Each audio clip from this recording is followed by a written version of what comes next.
Hello, welcome everyone to another great episode of Royal Black and Elite.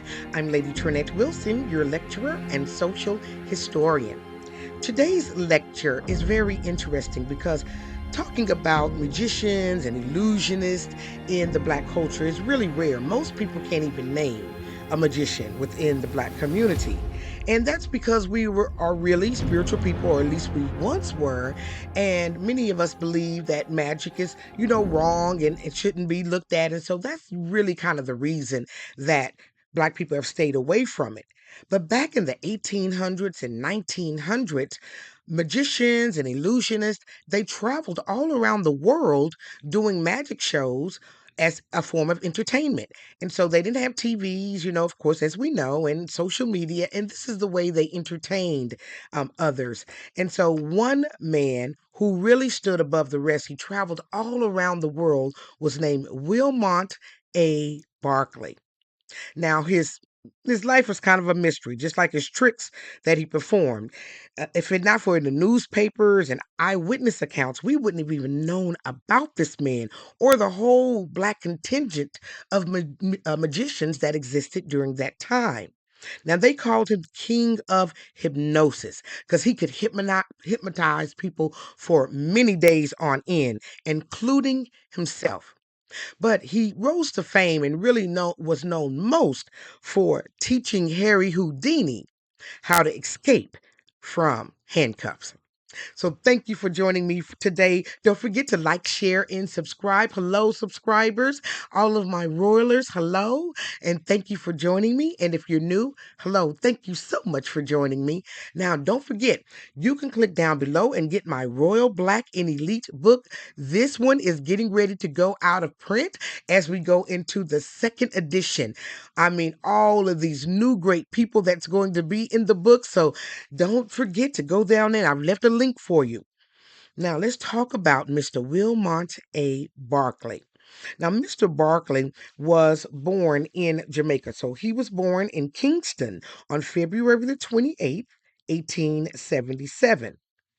Now, researching Mr. Barclay was very difficult, but details about his upbringing and training and family, they really are lost in history. We do know he had a wife because his wife was one of his assistants when he did his shows. Another thing about the people during that time who did magic and who were illusionists, they often pretended to be other races like Indian and Asian and Arab in order to appeal to other races of audiences.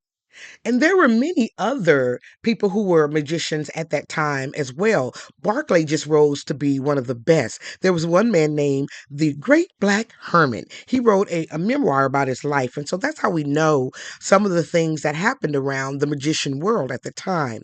Now, Barclay was born in Kingston, Jamaica, on February the 28th, 1877. But a lot of his history is lost to us, like where, how he was raised, his training, and even his family is lost to history. But what we do know is that he did have a wife because she was also in some of his shows. So we do know he was married. Now, Barclay was known as a hypnosis and an illusionist. His shows brought out large crowds, and he began to tour first in London and throughout Europe before he eventually made it to the American shores. As we know, and throughout time, we've studied that blacks usually did better in Europe during that time because racism was not as prominent as here in America. But when you're as talented as Barclay was, you rise to the top, and that's exactly what he did. Barclay is also credited with teaching the famed magician Harry Houdini how to escape from handcuffs. He taught him in 1895 during a performance at the Tussin and Stones Dime Museum in Boston, Massachusetts. Now, there are some people who say, no, he didn't. The man who really taught him was Louis Paul in 1881.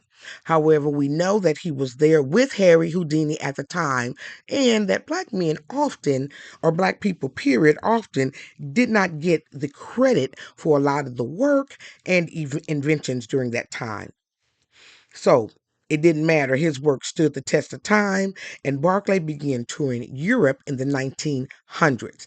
He became famous treating crowds to illusions, and being buried alive.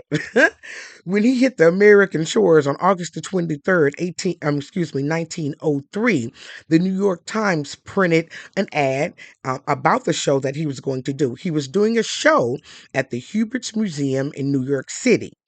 He continued his American tour at the Bowdoin Square Museum, where he successfully buried himself for over 100+ hours. He also buried his assistant, Catherine Beck, when she remained buried for 2 weeks. So he would hypnotize the people and fall asleep, and they could be, I guess, asleep for 2 weeks. Not me. I don't think I could ever help anybody do a magic trick like the levitation and being extended in air. And he did those type of tricks. So he was very much well sought after. I could never. How about you? Put it down below. Have you ever been to a magic show or done magic yourself? Or would you allow yourself to be one who get put in the water and have to escape real quickly? So I thought this was so interesting. And Harry Houdini, he was like one of the most famous magicians ever. So this is really an interesting man. You've never heard of this man. There was a movie that got really acclaimed, a lot of fame many years ago called The Illusionist. And it showed these tricks and things like that, but they never talk about a black man. But here are black magicians during this time period, and one who buried somebody for 2 weeks. Outstanding and astounding. Now, 3 years later, in 1906, Barclay made the London newspaper by placing his wife in a state of suspended animation and burying her 6 feet underground for 104 hours. Wowzers. Wives, would you let your husbands bury you underground for 104 hours? I mean, so interesting. Now, during the 1920s, Barclay worked with another well known illusionist. His name was Randolph Marsali, and they worked together, and that's when Barclay began to call himself the Professor Maharaj. He thought he was really good, and evidently he was. He was real sought after. During one performance, he did 15 illusions, and they all culminated with him emerging from a milk can. Wowzers. You know, David Blaine is a real famous magician today, and he does stuff like that. He continued performing many seasons at Luna Park on Coney Island. I'm in New York. And so, have y'all ever heard of Luna Park? Now, Barclay never returned to Europe or Jamaica on a continuous basis. He made his home Brooklyn, New York. And he passed on July 14th, 1944, at 67 years old. And so, like many of his tricks that he was doing at the time that was shrouded in mystery, so is his passing. We don't know what he passed of or where he is laid to rest.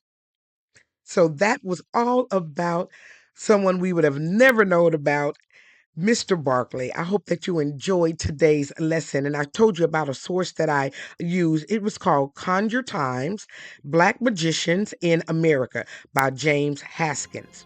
I also use blackpast.org as a resource as well. This story wasn't even on Wikipedia. I hope that you enjoyed today's lecture, and I thank you for joining me for another great episode of Royal Black and Elite.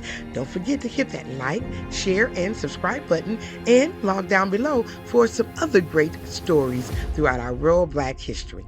Thanks for watching.